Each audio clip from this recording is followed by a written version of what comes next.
तुमचं जर का लग्न झालं असेल ना तर तुम्ही या गोष्टी केल्याच पाहिजेत. आता काय ते मी पुढे तुम्हाला सांगतेच, पण सगळ्यात आधी ना सकाळचं ना म्हटलं तुमच्यासोबत ना सगळं काही सकाळी 6 ते 11पर्यंत जे काही रुटीन असतं ना माझं पिलूला शाळेत सोडेपर्यंतचं, तर ते शेअर करावं म्हटलं. तर सकाळी उठल्याबरोबर छान असं ब्रश वगैरे करत मी बाहेर आली, तर हा बघा हा सूर्यदेव बाप्पा मला पाहायला भेटला. त्याच्यानंतर आंघोळ वगैरे करून घेतली.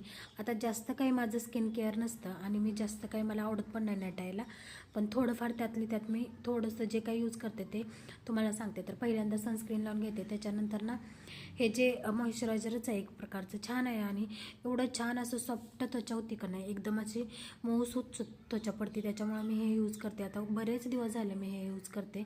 खूप छान असं टेक्स्चर येतं आपल्या त्वचेला आणि पहिल्यांदा थोडंसं तेलकट वाटते त्वचा, परंतु ज्यावेळेस आपल्या 1-2 तासानंतर स्वयंपाक वगैरे हे सगळं भांडी वगैरे होतं ना आणि आपण ज्यावेळेस परत एकदा फेसवॉश करतो का नाही, तेव्हा एवढं छान चेहरा दिसतो की नाही बस, आणि ग्लो तर मस्तच आल्यासारखा वाटतो.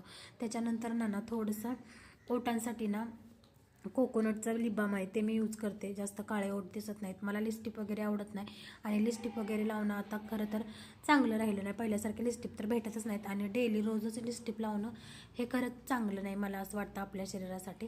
तर हे बघा हे छान असं लिप बाम आहे, मी हे लिप बामच लावते. खूप जास्त काळे दिसत होते पहिले ओठ, आता हे जसं मी यूज करते ना लिप बाम तेव्हापासून खूप छान असं थोडंसं त्याचं म्हणजे काळपटपणा गेलेला आहे ओठांचा.